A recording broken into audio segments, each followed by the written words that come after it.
come on, come on, come on, come on, come on. Let's go, let's go, let's go, let's go. Traffic Avenue, the show for me and you.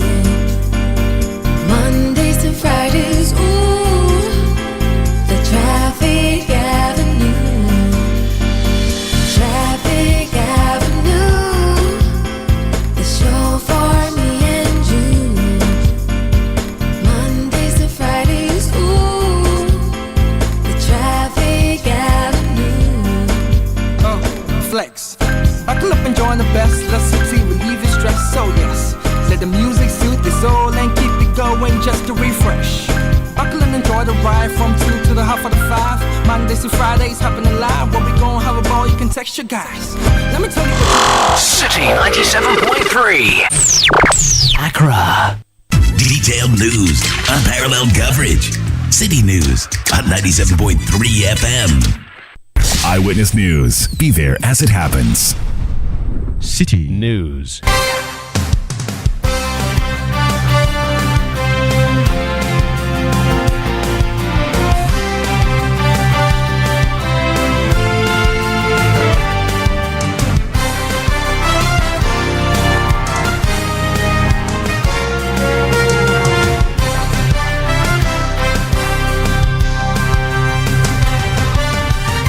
Hello, good evening. Welcome to Eyewitness News, coming to you live from our studios here in Accra. My name is Salom Adonu. Tonight I'm here with Hawa Idrisu Mustafa.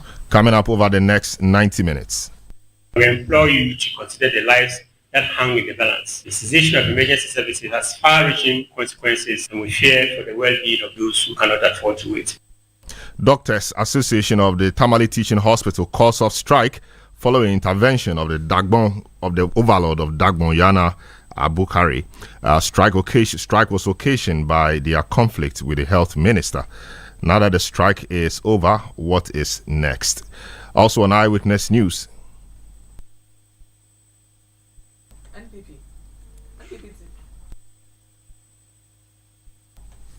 The New Patriotic Party and other opposition parties demonstrate over the suspension of Chief Justice Gertrude Tokoni. Will tell you more. Still on Eyewitness News, President Mahama declares 1st July traditionally observed as Ghana's Republic Day as a national day of prayer and thanksgiving. Later on, point blank, the national MPP's third national vice chair, Alhaji Masaudu, will be my guest. Stay with 97.3 Citi FM for more on this and other stories on Eyewitness News and in business.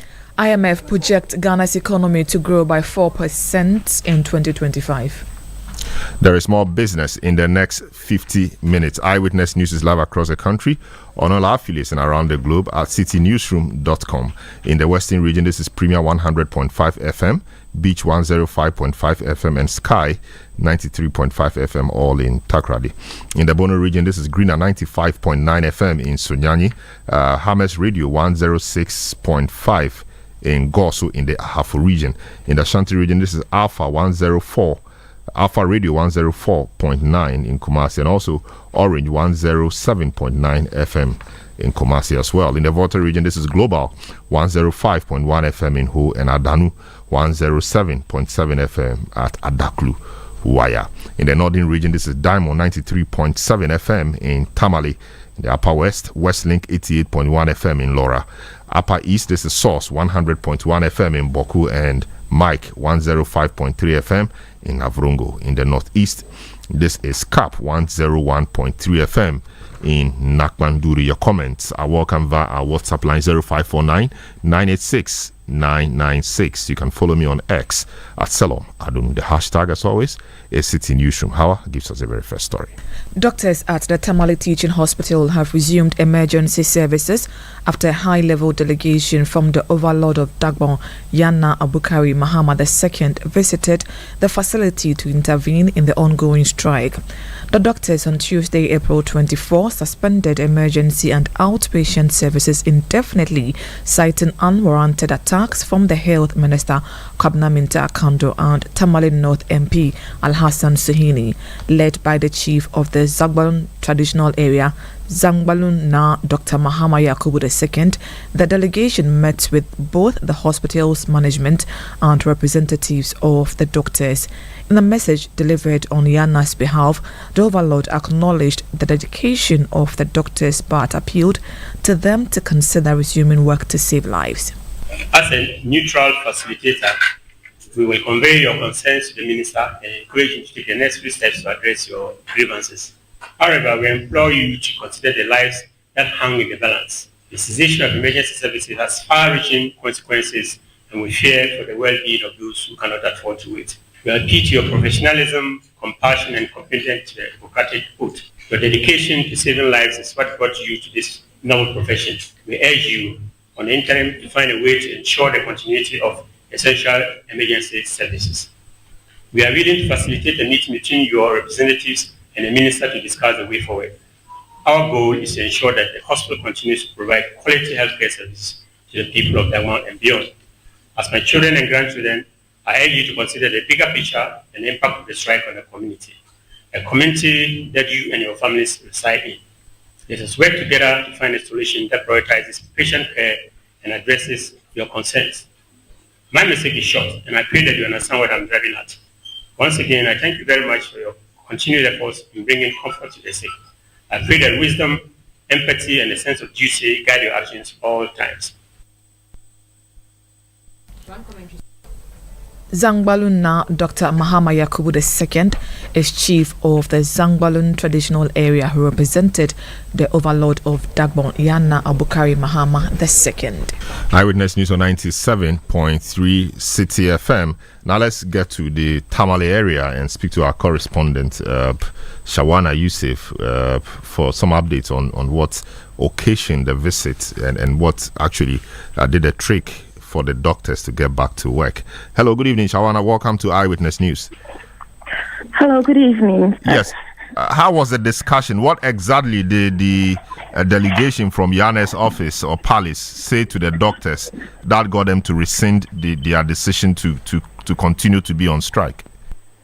Okay, thank you. So before they had their closed-door meeting, they had a session with the media in where they appealed to the doctors on behalf of the overlord to rescind their decision as their strike action is impacting the health of the residents of the region and even those who are coming in for referral cases. So the overlord appealed to the doctors on strike to please rescind their decision and resume their services. But what we picked 2 hours after the meeting, closed-door meeting, was that the doctors have only agreed to resume emergency services. So what this means is that if you come in with an emergency case, doctors will receive you from that end. But if you have to do through the OPD and then other specialist consulting services, they are still on strike within that particular jurisdiction. Very well. So, I mean, the residents of Tamale and all the people who benefit from the hospital should be elated by this news. But talk to us about how challenging and how worrying the strike was to the residents of the area. So impactful. What I understand is that people, especially those who have been referred from other regions, tells me that their worry is this: having to go back to where they were referred from. Because if you are being referred from an institution, what it means is that you need the attention of a much higher institution. And TTH being the only referral center in the whole of northern Ghana, this particular strike has impacted people a lot. And they are just looking forward to the full resumption of all services in the facility. This afternoon, I spoke to a patient relative who tells me they were referred from Boko. And coming all the way from Boko to Tamale is over 4 hours journey. And having to take the patient back in the same condition. So what they did was to just wait around the OPD area, hoping and praying that before close of day today, the doctors might have resumed and then they can get some services. So now that emergency services have resumed, I think what it means is that some of these patients will have access to healthcare at least. But for those who will be coming in as outpatients is what the problem and the challenge is going to be. Those who have also been referred by specialists to come for reviews and those who have been booked for surgeries and other things may have a bit of a challenge until all other services have fully bounced back. Very well. Thanks so much. Shawana Yusuf, our correspondent in the Northern region, speaking to us on that matter. Now, let's go to the phone lines and speak to Dr. Salifu Al-Hassan Tia, Director of Pharmacy at the Tamale Teaching Hospital. He was in that meeting between the doctors and the delegation from the Dagbon Palace. Hello, good evening, sir. Welcome to Eyewitness News. What really did the delegation from the Yanes Palace say to your doctors to get them to resume duty? Thank you, and good evening to our listeners.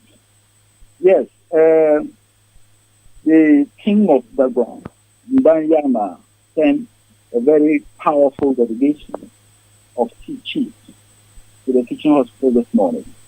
And we met management plus the leadership and members of the Doctors Association of Tamale. And the Yana indicated that we appreciated the efforts being made by the staff of the Tamale Teaching Hospital, considering the trying environment that they work in, shortage of water, difficulties with electricity, and all that. And then encourage them to keep on, saying that he was behind them with all the support.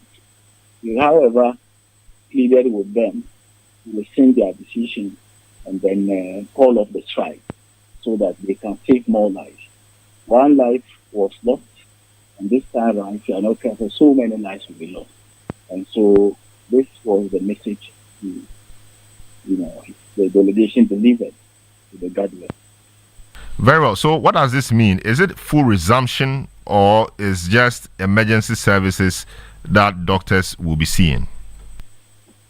Yes, so it was quite a difficult thing to do, but considering the fact that the King of Dagon, taking his time to send delegation to us, they realized it was very important to call on, because their main leadership are in Accra, and so the local branch here could not have taken a complete, resolution of the entire, strike.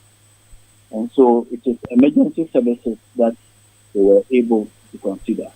And so as we speak now, I just visited the accident and emergency unit, and emergencies are coming in. Doctors are there working now.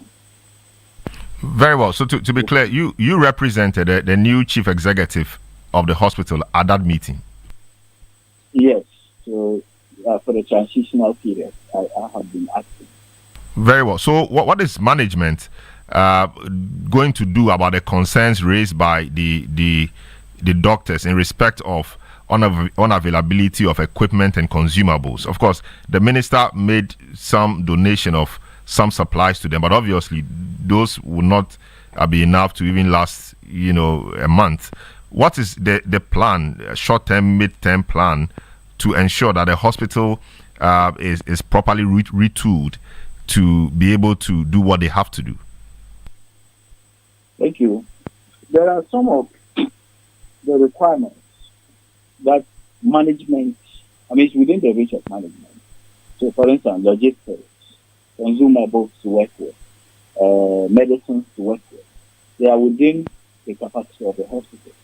But there are other, things that they ask for, which, is very difficult or beyond us, that are in other sectors. For instance, water, for instance. They said they want continuous flow of water in our pipes. And that one, the last time the minister visited, he said he would be speaking with his colleague, sector minister, the water sector and electricity, to help resolve those challenges. But things that are within our reach, we are making them available for them. We assure the workers that we will make sure there's continuous supply of those things that they need to have. I see. It's interesting you're saying that you make sure you will ensure continuous supply. So what has been different, or why was this not done in the past? That's one. Number two, you said things like water. It's not within your purview. It's not within your capacity to be providing, in an uninterrupted manner to the hospital. How about getting into some arrangements with tankers so that you have adequate supply of water from these tankers? Of course, you pay for them, so that at least the hospital will have, water running almost every time to help the doctors do their work. Yeah, so we've been doing the tankers. We have 2 tankers in the hospital, and so we've been doing. But sometimes the whole day you get just 4 trips, and that wasn't enough to run the entire hospital, including our dialysis unit. So the tanker services have not been adequate, and that is why they said we want to have water flowing in our pipeline. Yeah, the point I'm making is, you said you have 2 tankers. How about 4, 6, 10? Arrange with some of the tankers in town so that every day they know they are to supply you with X number of, tankers or tanks. Just 2 tankers in the hospital shouldn't be enough. Get into some arrangement with more tankers so that they can be bringing water, every time. So 2 tankers can do about 10 trips a day. But the 2 tankers get there, and what they can get at the end of the day, because the tanker services, the water company, what they deliver at the hydrant could supply the entire, and you have to junction. And so sometimes in the entire day, you are able to get 4 trips. Otherwise, we have private tankers like fire service and other agencies being contracted to help us with water. But sometimes it's difficult. You get there and the place is dry up. I see. Did they also come about a meeting, whether a meeting should be organized between the doctors and the health minister? Indeed, we had a health minister speak yesterday. He said he was humbly appealing to the doctors to return to work. Was there any such discussion that the doctors will meet the health minister so the 2 sides can have a conversation? Yeah, so as we speak now, while at the meeting, the executive of the Doctors Association of Ghana indicated that the minister had invited them to Accra to have a meeting. So she somehow, along the line, she left us to travel for this meeting. Very well. Thank you so much, Dr. Salifu Alasan, Director of Pharmacy at the Tamale Teaching Hospital, for speaking to us on this. Eyewitness News on 97.3 Citi FM. Now, let's speak to Dr. Mahama Yakubu II, who is Chief of Zangbalun, of the Zangbalun traditional area. He represented the Yana at that meeting today. He led a delegation from the office of the Yana. Hello, good evening, sir. Welcome to Eyewitness News. Thank you very much. Good evening. Yes. Thanks so much for the intervention, at least from the office of the Yana and all the job that your team did to get the doctors back to work. But we know what's really the deal? Are the doctors going to meet the minister so the minister talks to them? What really is the arrangement? Like we say, Yana said in his letter to them, he's appealing to them to go back to work, and then he will facilitate the meeting between them and the minister if they are interested. And looks like they are interested. So we are ready for them. If they have take their reps, then we'll facilitate the meeting and ensure that their grievances are heard and solved. So that is what we are waiting for. How big a deal did you think from the meeting that the meeting the health minister was to the doctors? No, actually, the doctors who are on strike, so they have to meet the health minister to resolve the whatever grievances they have with him. But also the management need to meet the minister, or the minister needs to meet them and ensure that all that they need to work is available. So I was telling them a lot of things are not right at the hospital, not because of only management, and them as well. Because if you have an employer, someone has employed you and he's asked you, it's an example, to use his lab, you refuse to use his lab, and you send requests outside the lab. And then you tell us, one of them told us at the meeting that he's a medical officer and he has the right to decide where he wants his analysis to be done. But meanwhile, it's the lab here that feeds the hospital with enough funds to replenish your supplies. If there's something wrong with the lab there, you have to go to the CEO or whoever is in charge. Tell them 1, 2, 3 is wrong with the lab. Can you fix it for me? So both of them are at fault to get this have business at the hospital. But we think that the management needs to set up set things right so that the doctors will be comfortable so they can carry on their work in peace. But has the palace been in touch with the minister? It was today that we met them. So if they are interested, and I think they are interested, we'll arrange a meeting so that we'll meet the minister and try to solve it. But like I said, it's management. Management is key. If we get them right and then they get their act right, I don't think there will be a lot of grievances from the doctors. The doctors need the tools to work with, supplies to work with. So that's what they need to get for them. So after they left, we met them, and then most of what their complaints was how clients' relatives treated them. And clients relatives treat you because they think you are not in a position to actually help them. And they're not in a position to help them because they don't have the necessary tools to work and satisfy the clients. So it's back to the management. I think management is weak. If management was actually doing this work well, it's the same situation we have in the teaching hospital. Why don't they have these problems there? And so, I don't know. Some of the problems may be peculiar to the Tamale Teaching Hospital. Water, for example. I'm not sure. I mean, of course, there's water problem generally. I heard you talking about water. It is true. There's a problem there. But as a manager, what do? Have you ever met the Ghana Water Company regional manager or even national manager to complain and let the minister also intervene so that we have a dedicated line to the hospital or maybe make tanks available, as you said? Everything is there. The leader is the cause. The rest is said. Yes. Yes. They have no idea. We just identify the promise. It's leadership. Very well. Some of the problems, like water, for example, like we're discussing, is way beyond what the hospital could solve. We understand Tamale. We understand Tamale has. Tamale has the same water problem. There are several organizations in Tamale that have the same problem. No, but the hospital uses. It's a very big hospital, and the hospital uses more water than many other organizations. Yes. But the point I'm making is that it's a general problem in Tamale, and is the palace considering using its influence and persuasion and all of that? Looking to use its influence to get the government to address this particular problem that has plagued the Tamale area for quite some time now. Yeah, sure. When the president visited the palace, the Yana spoke about it. His manager spoke about it and he addressed to him what up in Yendi and Tamale Metropolis. And he told us what their plans are concerning water to the Metropolis and then to Yendi. But in the interim, we need to do something and make sure there's water available at the facility.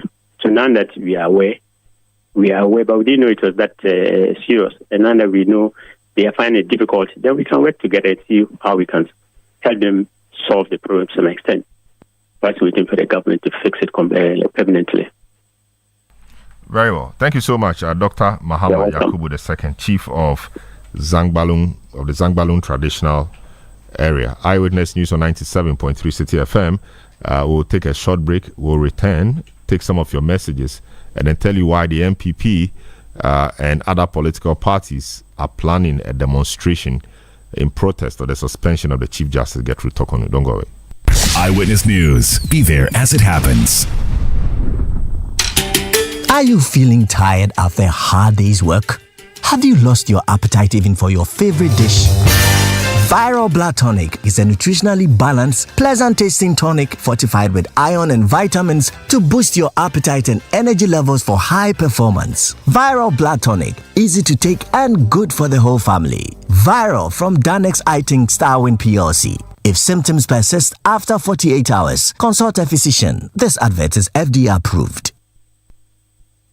Oh, jump on now. Go. Go me. And what time when you come back where I don't hear the sound of your car? Why you buy new car? No, I not change my car. It be the same ride. It be the fuel way I change. Way one shouts it. Ever since I started using the all-new Excellium Premium Fuel, fortified with 3-in-1 action. Oh, Joe, now my car they run like electric car. No, so. This is the type of fuel where they want to. Because now engine they cost. Where they want for way if I buy it, it go protect my engine. And with the small way I buy, I go drive, sir. Absolutely. It's like strapping a turbocharger to your engine and giving it a protector. And what they bust my mind, Seth, be the 3-in-1 action, no? Excellium, they prevent up to 99% of deposit. It be anti-wear, some be anti-corrosion. Won't pay when I open them. Hey, so where can I find this magical fuel? Just head over to any Total Energy service station and your car will thank you. Hey, then make a finish my gobe fast, then rush go Total Energies. My friend, but why your hand my gobe inside? I give you info. Make a fill the gobe too small. Go. Excellium is designed to protect your car engine, decrease fuel consumption, and lower CO2 emissions. Don't say fuel, say Excellium. Choose Excellium, choose quality. Eyewitness News. Be there as it happens. You're welcome back. Now, Education Minister Haruna Idrisu has inaugurated a committee to develop modalities for promoting eligible deputy directors of education and implementing the government's professional teacher licensing examinations. The Ghana National Association of Teachers, NAT, had earlier threatened to embark on a nationwide strike by April 30 over delays in promoting more than 1,000 teachers. Speaking at the inauguration in Accra, Haruna Idrisu tasked the committee to provide a clear roadmap for the immediate promotion of qualified teachers. Many of the teachers are complaining, especially about matters relating to their promotion, especially in the ladder of deputy director to director. We'll give you a promotion, all right, but we have no office to give you.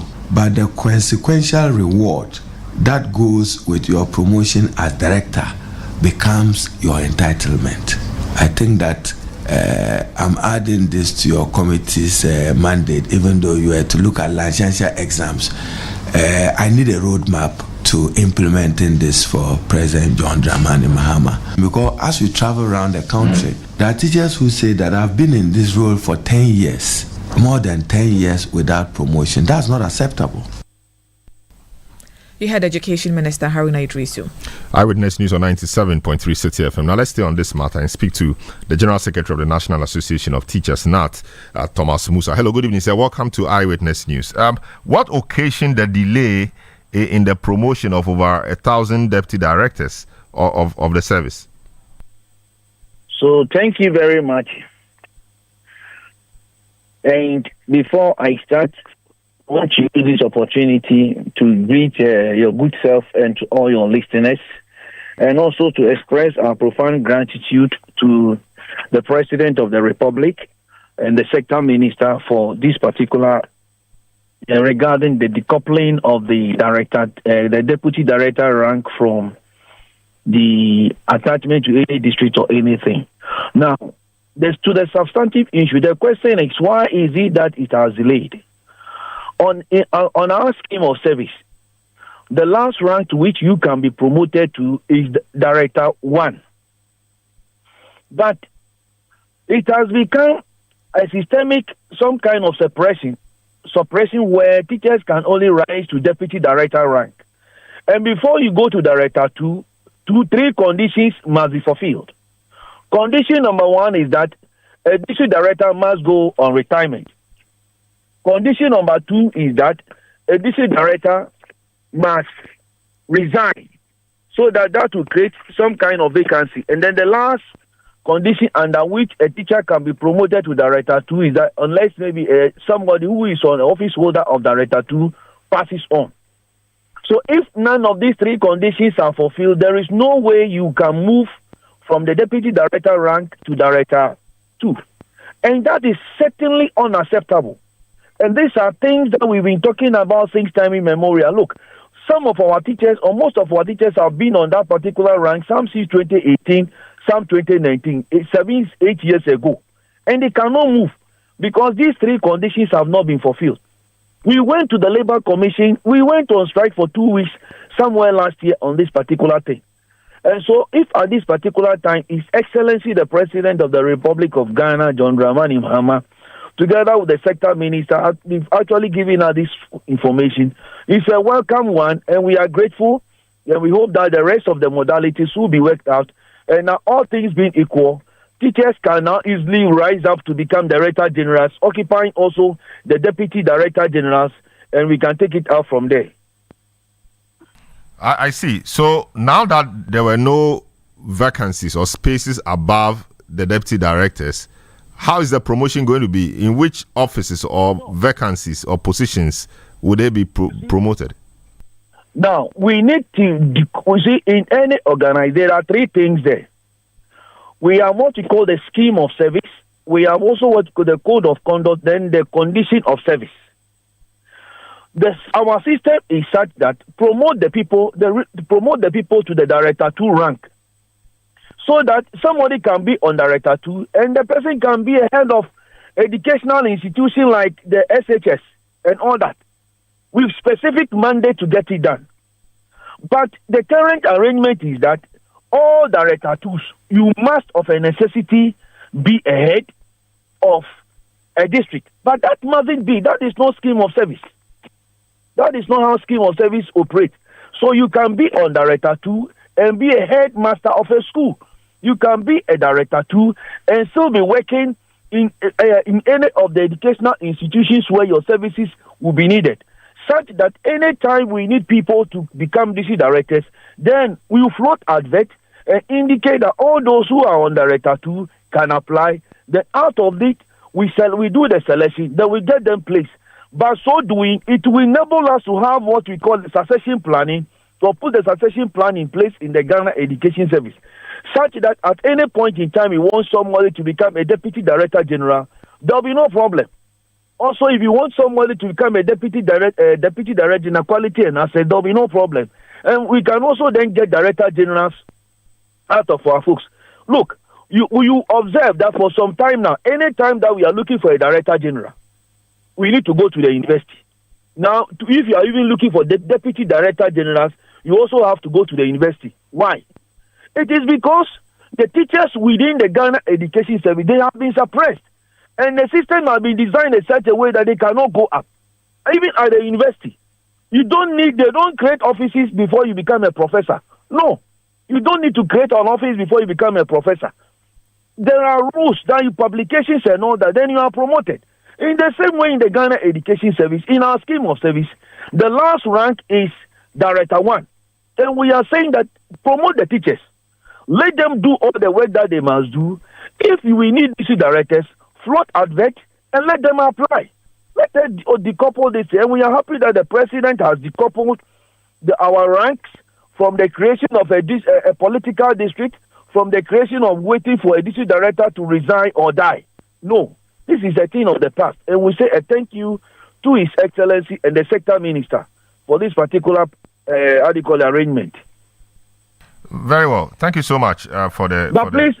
Please, before I think the issue of the upgrading also, it's also a wonderful, we were able to agree on it and all that. So we are grateful, and God bless the sector minister and His Excellency the President once again. Thank you very much. Very well. Thank you so much to Thomas Musa, General Secretary of the Ghana National Association of Teachers, speaking to us on the matter of promotion of teachers, from Deputy Director to the Director position. Eyewitness News on 97.3 Citi FM. A few of your messages that have come to Dr. Adoboy, Jones Adoboy. Okay, so this one from Kennedy Onipaede says the doctors at Tamale should stop the arrogance and get to work. Yeah, all right. You say David from Ejisu Krapa says we thank the chief for causing the start of for enabling the start of work at the Tamale Teaching Hospital. As Akasori Sokri Joseph in Bongo says, the MPP is making the sacking obvious. To uphold the constitution is to apply the constitution when it's applicable.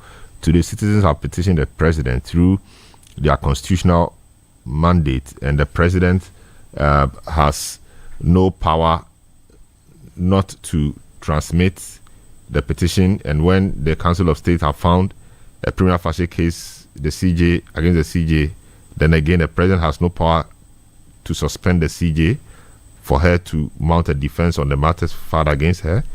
If you meant well, you would applaud the president for doing the right thing, you say. Akapol Jr. and Ahafumim says the president or the Minister for Health must thank the Dagbon chiefs for their timely intervention, which has led to the doctors calling off their strike. He must learn a lesson from his style of leadership. Alasan Hamdan from Nyoini South says, what exactly does MPP lose if the Chief Justice is removed from office? Their overly defense posture raises serious questions. Unyoja Bright in Nottinghamshire, United Kingdom, says the MPP should know that the NDC is not empowered to do their bidding. The law will be applied to its fullest, irrespective of who is involved. Let me remind them about the popular saying that if they disagree, they can go to court. They can continue to demonstrate. After all, they are ideal in opposition. Eric from Asuchari says, what did the MPP have in common with the CJ? Please, JM, know what is right. Okay.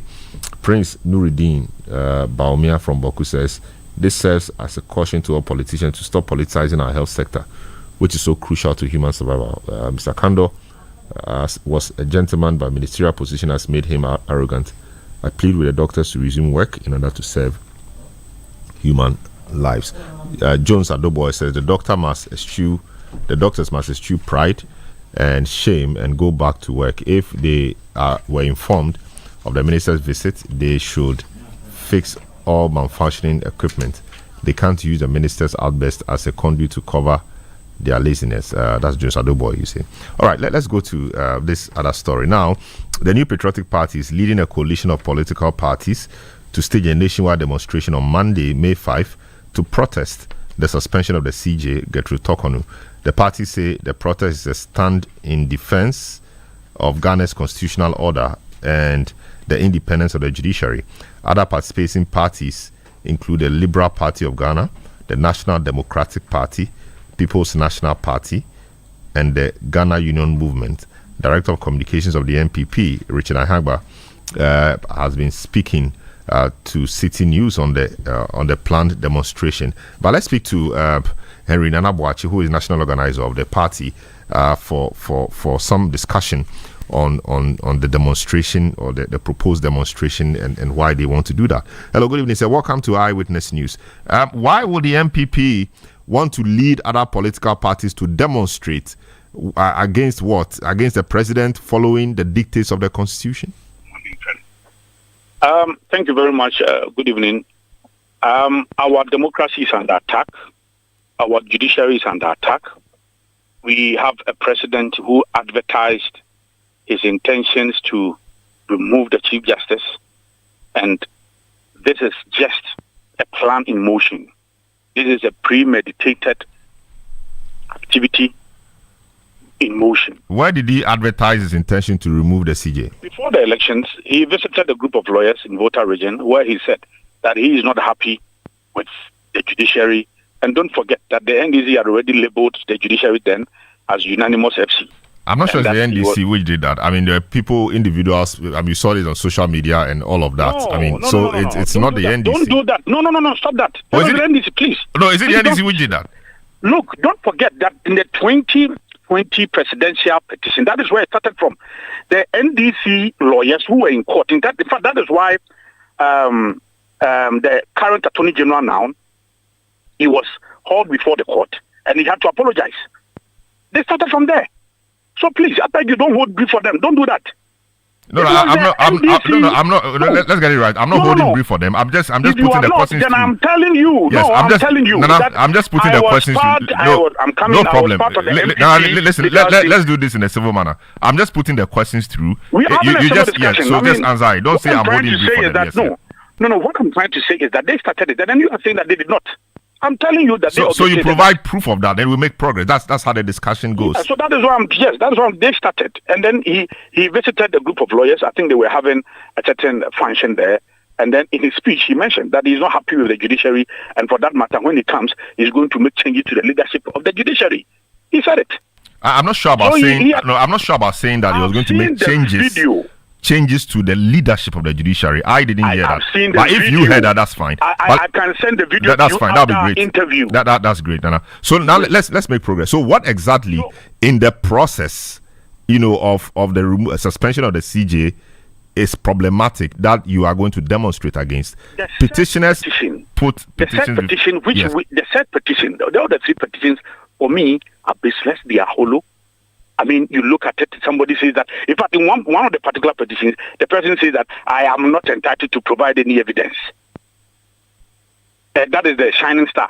And even this shining star matter, it was the same fact, same case, in which Professor Kokwasa petitioned the then president, Nana Dankwa Akufo-Addo, to remove the Chief Justice. The same fact, the Afenyomakin Speaker of Parliament case, the same thing. And how can you even try somebody twice?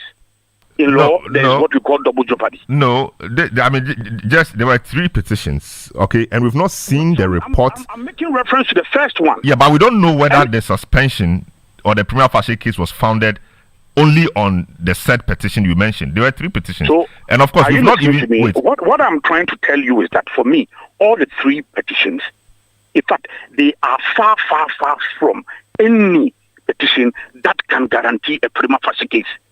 None. You have ACP Akugu saying that he went to court, he was castigated, he was reprimanded, and then for that matter, he was detained for 2 hours, and for that matter, the Chief Justice is incompetent and she cannot do her work. What is this? When it was a panel of 5, then tell me that you're going to remove all 5 justices. In the first case, you are saying that they did not, rule of natural justice wasn't observed in that particular matter. What do you do? When you go before a judge or a court and you're not happy with a decision, what you do is that you either appeal or you go for a review in the case of the Supreme Court. So how can this constitute a prima facie case against a Chief Justice? And today, it has never happened before that our Chief Justice from 1992, we have a case where the President has orchestrated the suspension of a Chief Justice. It's never happened before. So you see, again, if you go on that tangent, then I'll be forced to come in, because I'm not sure it's appropriate to say that the president orchestrated the suspension of the CJ. But I don't know why you want to mold me into what you want. Laid my foundation. You see, Nana, we are having a conversation, and we are having a conversation within the context of the Constitution. The Constitution says that to remove the CJ, somebody must petition. When the person petitions, the president must forward the petition to the Council of State. And together with the Council of State, the president must determine whether there's a prima facie case. If the determination of a prima facie case is made, the president may suspend the CJ, establish a committee and may suspend the CJ whilst the committee sits to work. This is the procedure. So if you tell me the president orchestrated, I don't think there is enough to ground that. There were petitions from 3 people. My basis for it, I'm coming. I have told you that the president had earlier advertised his intentions that he was going to change the leadership of the judiciary. He had already advertised that when he was campaigning. I've told you that. No, but that is in dispute. Look, my brother, let me flow. Yesterday, the national chairman of the NDC says that after we have cleared the Chief Justice, we will clear the Electoral Commission and her deputies on Accra FM. Mustafa Gbande is on radio saying that, as for Chief Justice, he's gone already. And after that, Electoral Commission, we are coming there. This is something it's a chorus. It's a chorus they've been singing. So what? You can just hide behind the processes and the procedure and perpetuate your evil intent. You can do that. And that is exactly what President Mama is doing. Because that is why I'm trying to tell you that the same matter, Professor Kokwasa, the same case, same fact, Afenyomakin, the Speaker of Parliament, and that this matter can constitute a prima facie case? Somebody says that the Chief Justice traveled with the husband and they spent some 260-something thousand Ghana cedis, when indeed they have a travel policy, and the travel policy, the implementer is the Judicial Secretary, and then you have the Director of Finance there. Chief Justice is not even a signatory to the accounts, and she has provided all of this evidence. Yet somebody's wild allegation can constitute a prima facie case where you have the whole Chief Justice being suspended. How? This matter? Then what the ACP Abugu says that he went to court and he actually exhibited a certain violent tenant, and the entire panel, they decided that they have to remove him from the court and detain him. So then tell me that you are rather causing the removal of all the panel members.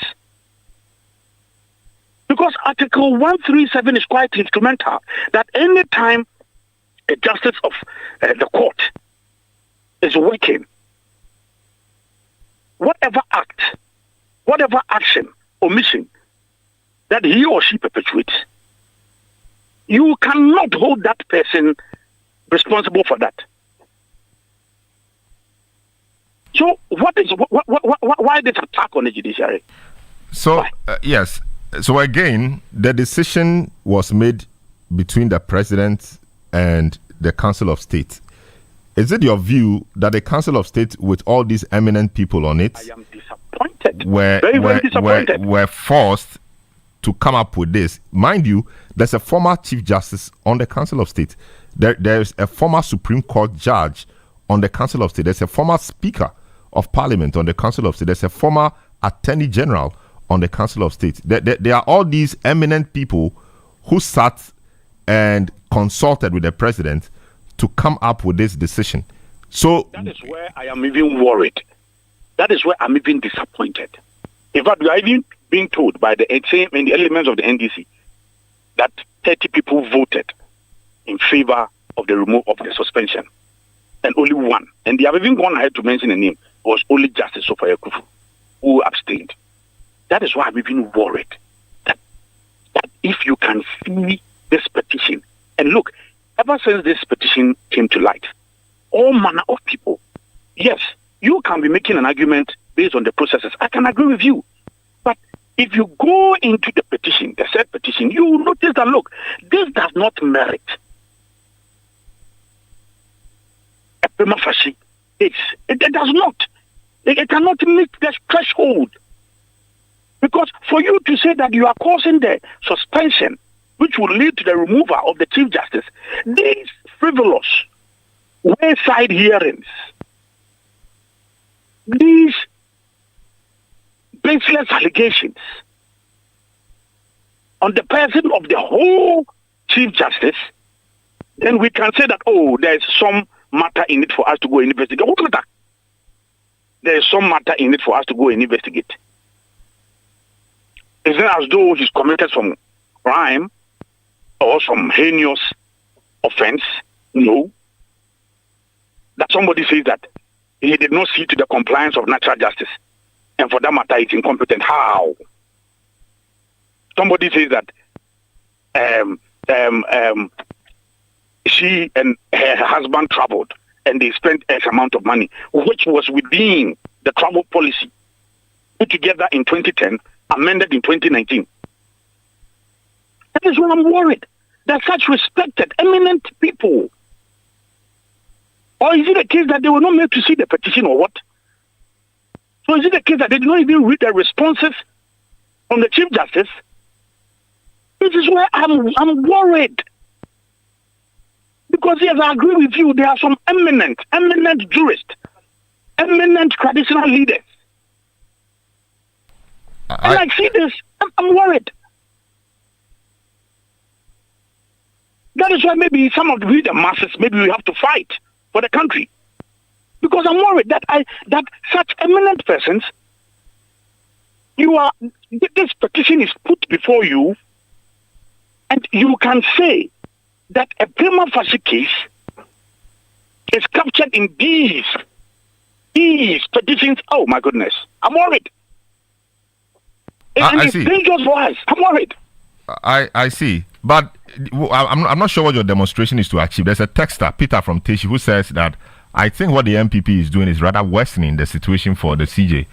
Going for thousands protests will not change anything. It's high time they allowed the process to work. There are people who think that the MPP is even crying more than the bereaved. And so this will even it is not MPP, it's a group of political parties. It's a political. We have 5 political parties coming. See, if we do not speak out on this matter, I saw a post on BBC, and for me, it sounded like they are even ridiculing Ghana. What offense? If the international community should read this, the diplomatic corps should read this, what offense? So if the person thinks that we are worsening it, I don't think that we are worsening it. I think that we are rather fighting for Ghana's democracy. No. All right. So fifth match is going to be big, huge. We need to voice out. We need to speak to His Excellency the President that, look, yes, you have been given an emphatic endorsement to be the president, but that endorsement never included an attack on the judiciary. It never included an attack on our democracy. No. What do you say? What do you say to people who say that? Of course, it's not. It's. I mean, that you started this whole thing of removing persons like this. You removed Charlotte Osei when there was when we were cautioned not to do it, but you went ahead and did it, and so. My brother, anybody who says that it is comparing, that you laid out and people are following it. It is comparing apples with oranges. Look, madam, in the matter of Charlotte Osei, look, you have a situation where a whole commissioner with your deputies are accusing you of thievery, of causing some infractions in the procurement law, and then you also throw a shade at them. In fact, some of the allegations they made were even criminal allegations. They themselves, and you are aware, go back and read it. It is not me. So please, people should not be comparing. So that removal was right, but this one, even though she has not been removed, it is wrong. But no, you are saying that people are saying so, and I'm saying that in that particular matter, you recall that her own deputies were accusing her of some criminal offences. So if you have a whole institution where the heads are fighting amongst themselves, it is dangerous. Making wild allegations, making criminal allegations among themselves. But there were allegations. There's been allegations here too. Of course, we've read her responses, or the response. The committee, the Council of State has read the responses, but it's for the Council of State to make a determination on the two. You know what? On the two sides. When the committee sat, in fact, the deputies and then the heads, they even presented evidence to show all the allegations they made. So the conclusion was that then all of them must go. So please, you should not be comparing apples with stones. Very well. That is different. So have you secured, have you informed the police? Have you notified the police of this action, or you are yet to do so? Yes, today we wrote to them. We are very certain that hopefully by early next week they will call us for a meeting. We will discuss the route. It's going to be a very peaceful demonstration. We believe in peaceful demonstration. What will be the termination point? Jubilee House. Oh, so you are demonstrating from where? Obrasport to the Jubilee House? We'll be demonstrating from Jamestown through to Supreme Court. We'll present a petition at the Supreme Court. We do another petition at the Parliament House, and then we'll go to the Jubilee House. Very well. I also note that on Monday you have a matter at the Supreme Court. Is it in relation to the dismissal of people? It's Tuesday. It's Tuesday. It's Tuesday, rather, yes. Okay. It's in relation to the illegal dismissal of some Ghanaians. Very well. Thank you so much. Wish you the very best. Thanks so much for speaking to us tonight. Henry Nabachi is the national organizer of the New Patriotic Party. Meanwhile, the minority in Parliament is demanding an immediate reinstatement of the suspended Chief Justice, Gertrude Tokonu. At a press conference today, the second Deputy Minority Whip, Jerry Ahmed Shaib, accused President Mahama and the NDC government of scheming to pack the courts with NDC sympathetic judges. Unequivocally condemns President John Dramani Mahama's reckless and unconstitutional decision to suspend her ladyship, Chief Justice Gertrude Araba Isaba Saki Tokono, under the purported authority of Article 146 of the 1992 Constitution. This brazen action constitutes nothing less than a judicial coup, a flagrant abuse of executive power, and a direct assault on the independence of Ghana's judiciary. Taken while legitimate legal challenges are pending before the Supreme Court, this move reeks of political vendetta, judicial intimidation, and a calculated effort to pack the courts with NDC sympathetic judges. As President Mahama himself put it openly when he promised this during his address in Akosombo in 2023. We are saying that this is a clear violation of due process, and as there is a pending judicial review. President Mahama's decision to suspend the Chief Justice, despite active proceedings before the Supreme Court questioning the constitutionality of the process, is an unpardonable affront to the rule of law.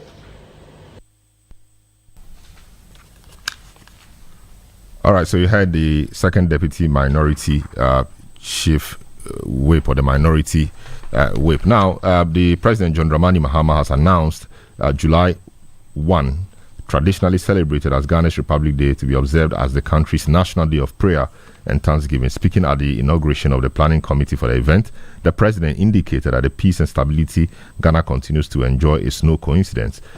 He described the nation's religious harmony as a blessing that must be cherished and never be taken for granted.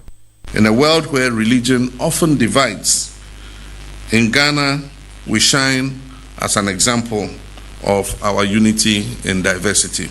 Again, the Quran in Surah Al-Hujurat, chapter 49, verse 13, reminds us, O my kind, we have created you from male and female, and have made you into nations and tribes, so that you may know one another.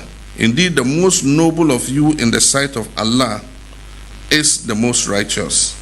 And again, in the Holy Book, the Bible, in Romans 12:18, the Bible says, if it is possible, as far as it depends on you, live at peace with everyone. This is the spirit with which we must move forward. And so, with conviction, reverence, and unity of purpose, I hereby declare the Republic Day, 1st of July of every year, also as Ghana's official National Day of Prayer and Thanksgiving. So that was President John Dramani Mahama. Chairman of the committee, obviously Free Ankara, says the day will serve as a moment of reflection, gratitude, and unity as Ghanaians come together in prayer to thank God for his guidance and protection over the country. Eyewitness News on 97.3 Citi FM. We'll take a short break. When we return, it will be time for Citi Business News, after which we bring you Point Blank. Don't go away. Eyewitness News. Be there as it happens.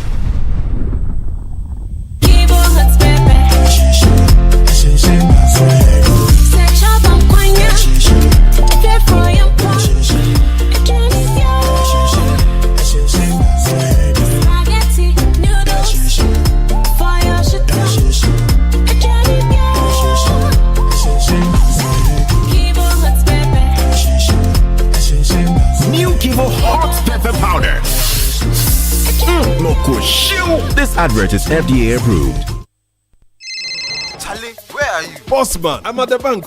Really? But your car is in front of your house. Bro, my bank on my phone, Charlie. Oh, how? EcoBank, bro. With EcoBank mobile app, I can do everything, anywhere, anytime. Listen, I just checked my account balance, paid Ahmed's school fees, and sent money to my grandma at Walwale. Oh, wow. Wow. Masa, just download the EcoBank mobile app from the Google Play Store or the App Store, or dial *770# and be your own bank manager. Manager. Whether to pay bills or fees, to check account statements, send money across Ghana, abroad, and more, EcoBank mobile app has got it covered. EcoBank Mobile, making everyday people live everyday lives the EcoBank way.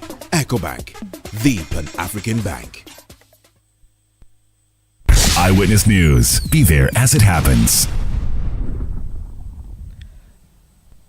Get the details. Every significant financial transaction, every market movement, and all the policies that affect your business. Citi Business News. Be informed. Time now for Citi Business News on Eyewitness News. I am Hawa Idrisu Mustafa. Details now. Ghana's economy is projected to grow by 4% in 2025, falling short of the government 4.4% target. That's according to the International Monetary Fund's latest regional economic outlook for the sub-Saharan Africa. The IMF forecast that Ghana's economic growth will pick up slightly to 4.8% in 2026. Across sub-Saharan Africa, economic growth is expected to moderate to 3.8% in 2025, down from 4% in 2024. The IMF attributes the slowdown to ongoing global trade tensions and tighter financial conditions, which are expected to continue exerting pressure on the region's economic performance. Growth is projected to ease further to 4.2% in 2026. Meanwhile, the World Bank has downgraded Ghana's 2025 gross domestic products growth projection to 3.9%, falling short of the government 4.4% target for the year. This updated outlook, detailed in the April 2025 edition of the Bretton Woods Institution's Africa's Pulse report, represents a slight downward revision from its previous estimate of 4.3%. There is more in this report.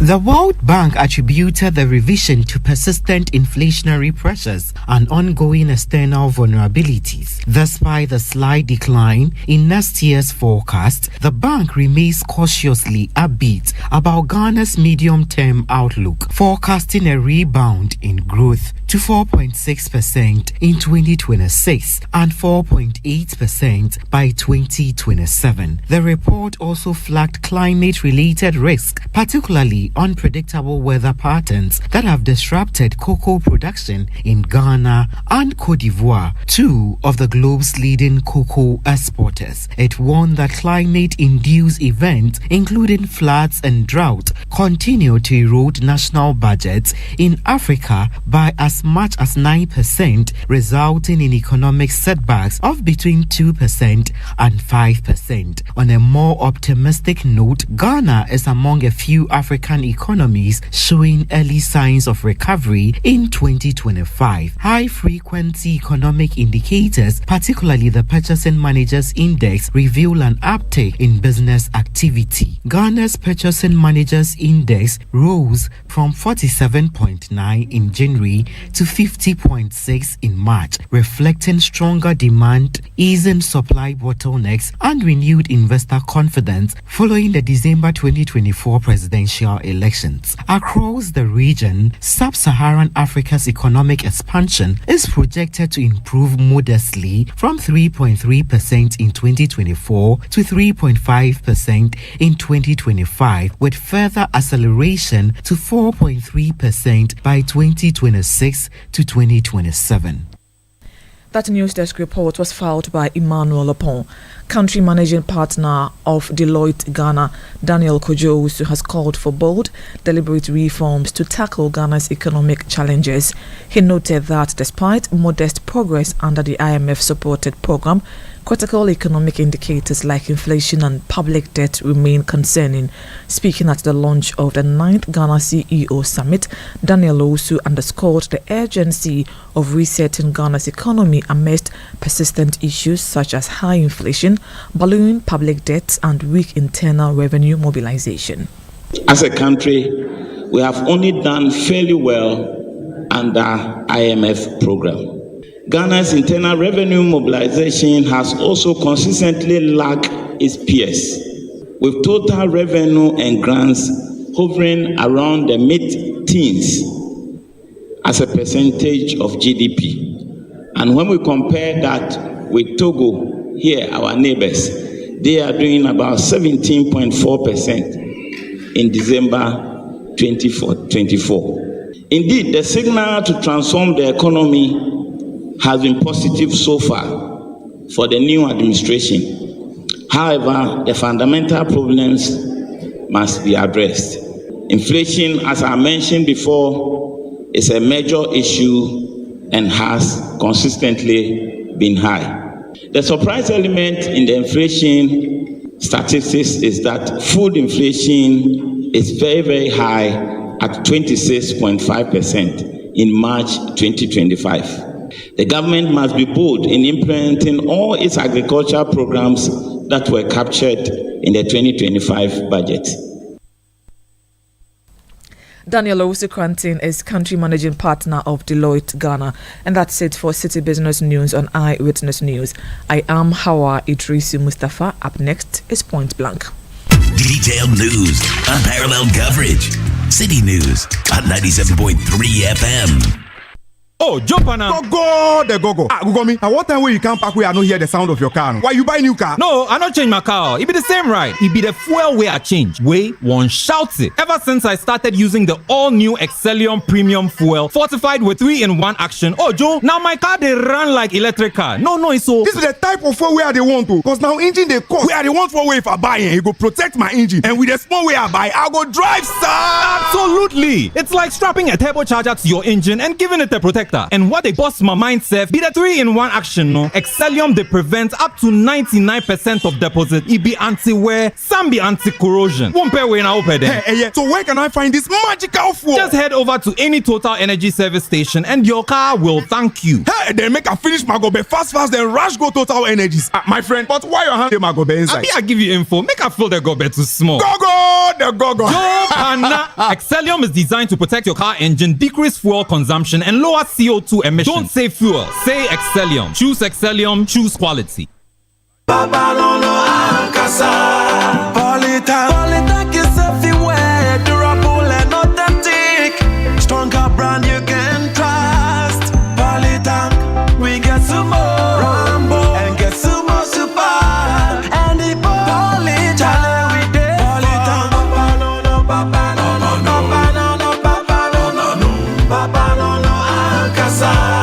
Polytank, the original, always the best. Eyewitness News. Be there as it happens.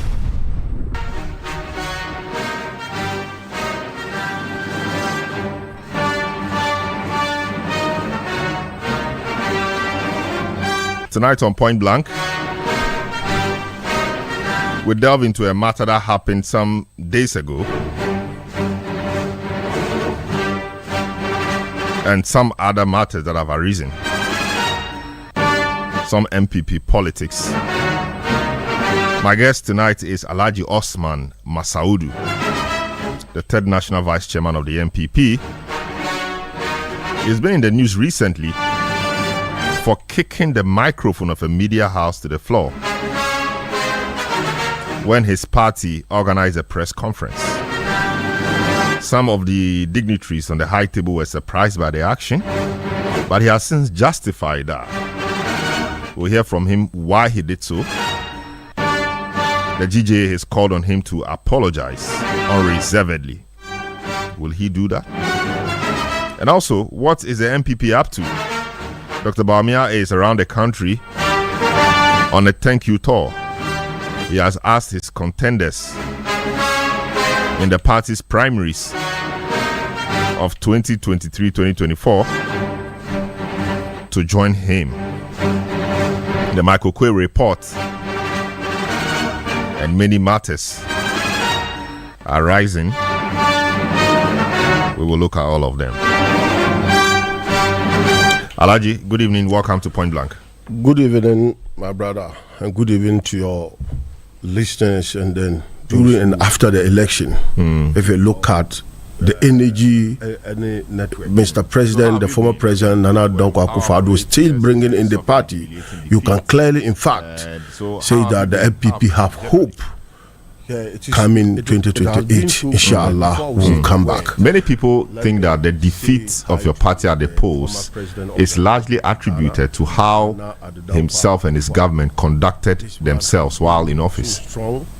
stands strong. In fact, the party, many Ghanaians, and even some of our political party members, think that this kind of huge defeat the MPP encounter in the 2024 election, some of them attributed the election lost to the president of the Republic of Ghana, Nana Dankwa Akufo-Addo. But in my view, it's a wrong direction. It is a wrong thinking. Because even if you are in the government and you think it is the fault of Nana Dankwa Akufo-Addo, the former president, it's because of one is negligent or because of one or two things that he didn't do well that makes the party lose. What about when we come back to campaign? In whose achievement is the party as a whole is going to base on to campaign so that 2028 the MPP can recapture power. It is the same Nana Dankwa Akufo-Addo. It is the same this president who has did a massive job for Ghanaians. If I say massive job, if you look at the health sector, if you look at road sector, if you look at infrastructure as a whole, education. What has it done in the? What did he do in the health sector? When you look at the health sector, Agenda 111. That's what you mentioned. Even not Agenda 111. If you look at the health sector today, the MPP came. You know, it was a policy that the MPP brought. This health insurance. This health insurance was a policy, but that was before. So like you're talking about Ronaldo. So health sector, what did when we came and made a huge debt, a huge debt that has been accumulated by this incompetent current government, the NDC. It is under His Excellency, that's what you mentioned. Nana Dankwa Akufo-Addo. That clearly shows that we have taken this. We have taken the government from incompetency to competent people. We can inherit a huge debt that has accumulated, and even to some extent, about 80% of government hospitals have suspended using free. That's not a statement of fact. I mean, of course, the NHI owes every time. Yeah, the NHI owes every time. Yeah, but it's not a statement of fact that about 80% of government hospitals, if you did not. That was the story. No, but the story doesn't mean it was true. That was the story. And if you go by that time, if you any hospital that you went with your health insurance, even sometimes even your name, your card to go and even get your card, sometimes they are delaying you because they don't value health insurance because the debt that the government is owing. They are the NHI owes every time. It owes today. It owes every time. Yeah. Okay, so that's the nature of the operation. They must owe before they pay. So if you look at, so if the NHI owes, it is no news. All right, because they must owe first before they pay. That's the nature of the scheme. So yes, so today the scheme still owes. So should this current government say that they came to meet a huge debt? It is the job of government to do so. So apart from the NHIA that you say huge debt was paid, what else in the health sector do we credit? When you look at the health sector today, Ghana under the leadership of Nana Dankwa Akufo-Addo, if you look at the whole world, who are the leading deliverance of medicine by drones. It is one of the massive infrastructure that the current generation would benefit and the future generation would come and benefit. That was done in the time of Nana Dankwa Akufo-Addo, and you can take it out. Secondly, if you look at our constituencies, Ghana getting an ambulance in a constituency was very, very, very difficult. So it has resulted to a pregnant woman dying. And today, under the leadership of Nana Dankwa Akufo-Addo and Dr. Mahmoud, every constituency have an ambulance, a brand new ambulance. So if you look at it as a whole, and the mighty Agenda 11111. Today, the NDC. Agenda 111, I mean, how many were completed? Just one? Or no, it was a lie. How many were completed? Propaganda. But how many were completed and operational? For now, I don't know. I didn't know maybe this thing will come. I would have bring the data. You're a politician. I'm a politician. These are on your fingertips. These are messages you tell people. I'm a politician. I want to say something on record. Yes. I don't want to say something so that. So if you don't have have it on record. You don't mention it. No, I can mention it. I can mention it today that we built Agenda 111. How many did you build? We built Agenda 111 about 80%. Agenda 111 we supposed to build 111. Yes, that's 111. Yes. How many did you build before you left? And out of 1111, I thought about we built almost out of 100%. We built about 70% or 80% of the in Ghana here. Really? And about 40 of them have been complete no, that's not and true. commissioned. That's not true. But people are saying that's not true. I think you are a journalist. Yes, and I'm telling you. What is your research? I'm telling you that. How many completed through your research? Just about one. One. Yes, just about one was completed and commissioned. Let me say so. But it was not operational. Yes. So none of those hospitals were. So operational. Today, I'm telling you that some of them are in stage. None is operational. You see, we commission. Akufo-Addo commissioned some before. No, the fact that you commission doesn't mean that it is operational. But so far as we have commissioned, when they say commission something, it has to be functioning. I know that definitely it will be functioning. So as a general, I'm telling you that in terms of infrastructure, in terms of anything in Ghana, in terms of education, we done better. In terms of infrastructure, the MPP had did roads. If you look at the roads the MPP did in the Fourth Republic, I don't think there is a government who did roads like us. I don't think that. So President Mahama recently said that only one Agenda 111 hospital was completed. This is only propaganda. One. No, but that's the president speaking. This is a fact. President can lie. No, but that's President can lie. So give me your counterfact. You know, that's what the president has said, and it's on record. I am telling you that I am a politician, and I don't want my credibility to be put into caution. So I am telling you that today I cannot tell you, but I'll go. If the next time I'm coming here, I'll bring the data, and I'll bring the data and tell you that the total number of hospitals that we complete and commission, and those Agenda 111 that were functioning before we left power. I see. So let's get back to the MPP itself. So how is the MPP taking care of itself in opposition? Of course, when you lose power, a lot of people accuse each other for their roles in the defeat, etc. Your party commissioned the Michael Kwe committee. They have done their work. They submitted a report to the party. Have you seen the report? I've seen the report. What does the report say? The report yet nobody. We are now stating the report. The report has been given us in bulk, and those we are national officers of the party, and we are in charge of the report. If you look at it, the national council have constituted a committee, a 9-member committee, to go through into that the report, so that we will know what is the content of the report. Then the report will be available, or will be. Will you share it with the media? Yeah, we'll share it with the media. You share the report to the media. We'll share the report to the media when your director of communications, Richard Ahagba, says you will not share it to the media. We will share it, but you see, there is not the committee. You see, things. There is not everything. Not everything of your house that you are going to bring it out. There is some fight between you and your wife. You don't even send it to your parents. It left between you and your wife. Then you solve the problem. So in this report is. But you as a national vice chairman, yes, give me 3 reasons why you think the MPP lost the election. The 3 reasons why MPP lost the election is that, for me, for my side, I think one reason is Ghanaians have some mentality of, if a government has been in 8 years, definitely the government should go. That was my reason. Okay, number 2. That was my reason, and it was wrong. That thinking that if government has got in 8 years, every 8 years, the government must go. And secondly, the MPP, we trusted people.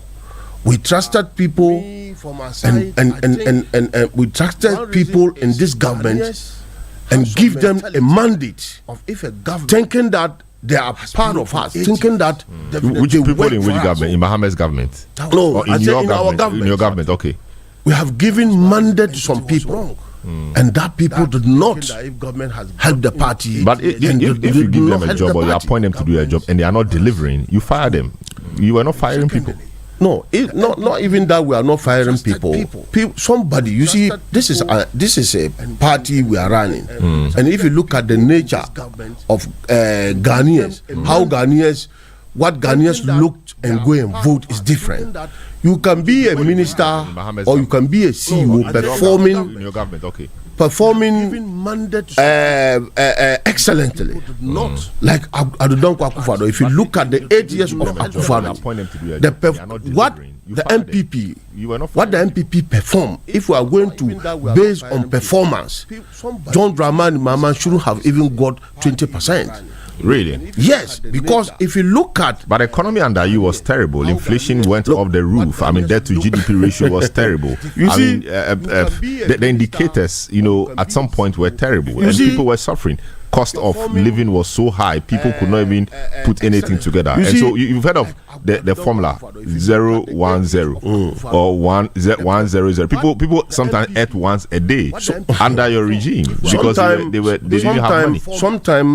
Sometimes I wonder why people, sometimes intellectuals, saying things like, I don't know whether they pretend to say things that what the inflation was high. Look, even though with all this inflation was that, the economy was this, the economy was that. Under that poor economy, people, Guardians will say, we're talking. The MPP, in fact, try to manage our electricity very well. That we are not observing doomsday like nowadays. What we are seeing during this economic that they said the economy is very poor. We are building modern schools for Ghanaian students. Every government builds schools. Every government builds schools. Every government builds hospitals. With this economy, the MPP try his possible best to let every single Ghanaian student go to school freely, manage.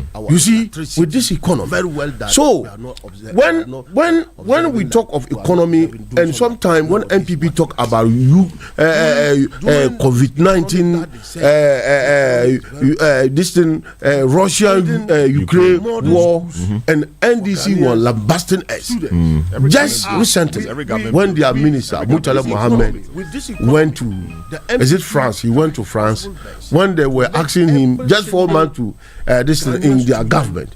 He was admitting that yes, you see, COVID-19 was one tool that has affected Ghanaian economy, that they can't talk about Ghana economy, the poor performance of Ghana economy, and take COVID-19 out. That's it. That may be a fact. That may be a fact. You yourself, you know. No, but that may be a fact. But we were told prior to COVID-19 that the economy was so strong. But what we saw COVID-19 do to our economy was that the economy was not strong. So COVID-19 only exposed, our economy as being very weak. Other economies around the world also suffered, COVID. COVID was not only limited to Ghana. But perhaps because the economies were stronger, they were able to withstand the shocks brought to them by COVID-19. We didn't have that. So our economy crippled because it was not good. Contrary to what we were told. That's the whole thing. It's not that COVID-19 didn't do anything. It did something. It affected economies around the world. But economies around the world, some economies around the world were stronger.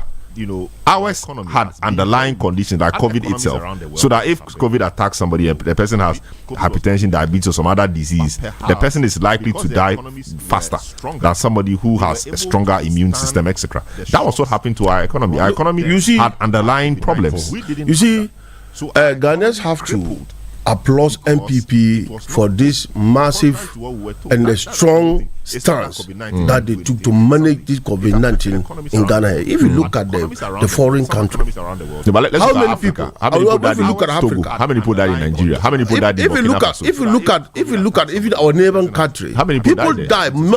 More people died in Nigeria more than Ghana. Because Nigerians are more. So per capita, the difference. And if you look at our economy, even in Nigeria, if you look at by that time our food price here, and you look at our oil price here, and you look at the infrastructure the government is doing, the roads the government is doing, the overheads the government is doing, and you look at this thing that the government is doing, you will come and note, you will come and realize that yes, there is a problem in the economy, but the government itself is doing its best. Look at today, compare today government and yesterday government. Today, how much is bag of cement? During just 4 months when we left power, bag of cement was not even up to 100 Ghana cedis. But the NDC was campaigning that cement was high, prices of things were high. Today, how much is rice if you enter in Kokomilo market? You see, you can clearly see in terms of managing the economy, the MPP are good managers of this economy more than the NDC. I see. My guest is Alhaji Osman Masaudu, third national vice chair of the MPP. We're having a conversation around the party, but recently it's been in the news. Recently, your party was addressing a press conference. Your party general secretary was there. Your minority leader was there. Yourself and a few others were there. You kicked TV3's microphone off the table. Why did you do that? Yes. Thank you for the question. You see, it comes. There be a situation whereby somebody will say enough is enough.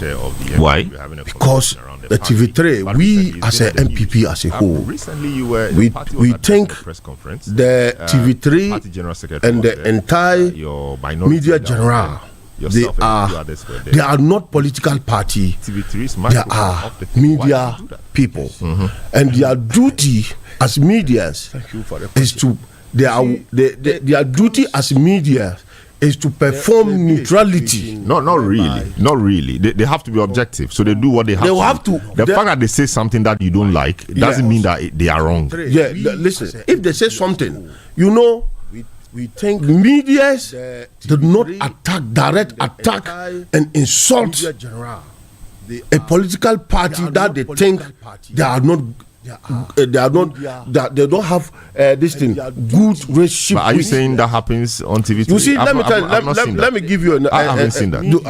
You see, the TV3.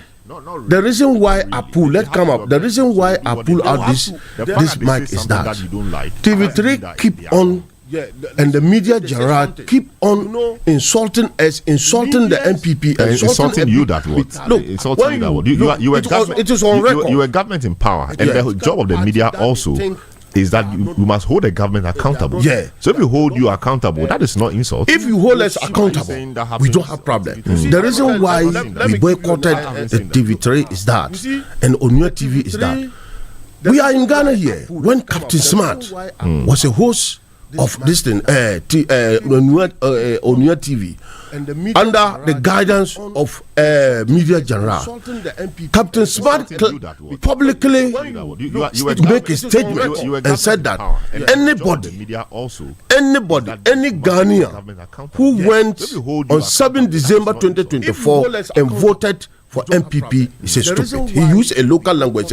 Obi Ghana ni bia sawu pie abonten. Now to Aba MPP we are well, this was a statement. I didn't hear that. But you should have called him out. Listen, let me tell you. But let's make progress. But did you invite Citi for that program?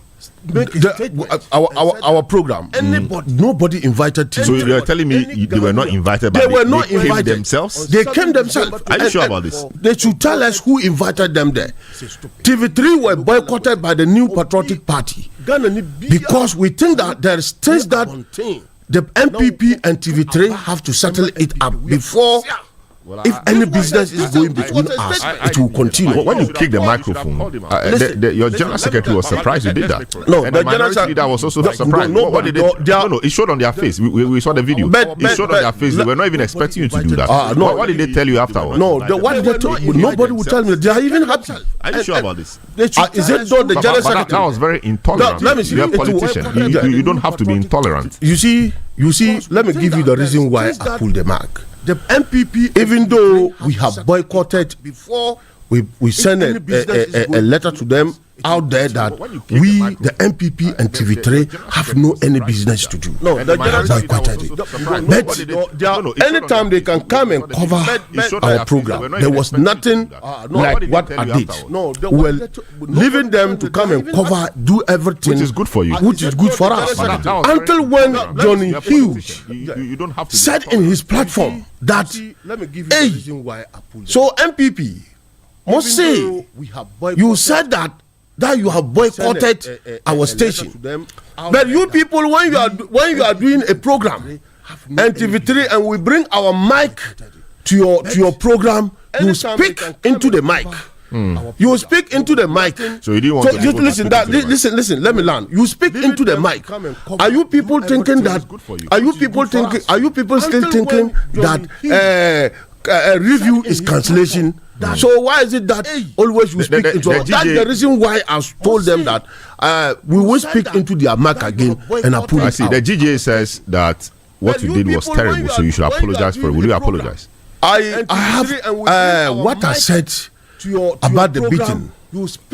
I said if TV3 do not hold their breath and come to our program again, we'll beat them. But that's irresponsible.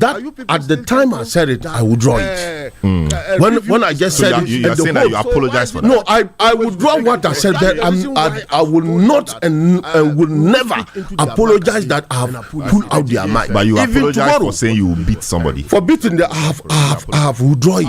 I have withdrawn it.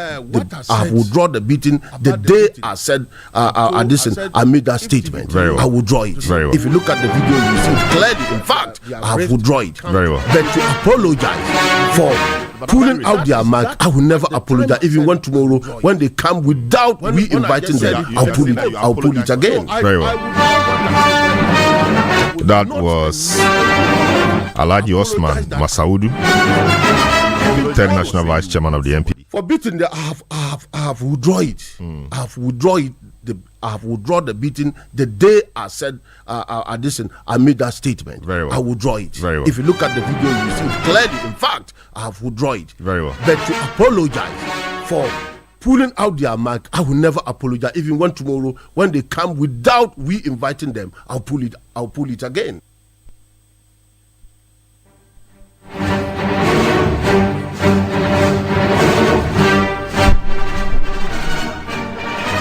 So that was Osman Masaudu, third national vice chairman of the MPP. Was my guest tonight on Point Blank. So I will end today's edition of the show, produced by Nana Kobna Wilson, Sami Weafi, Beverly London, Manuel Yama, and Juliana Odami Osari. Earlier you heard Hawa Idrisu, Mustafa. My name is Selom Adonu. Up next is Sports Panorama. Benjamin Ketia and the guys are in the studio already. Have a good evening.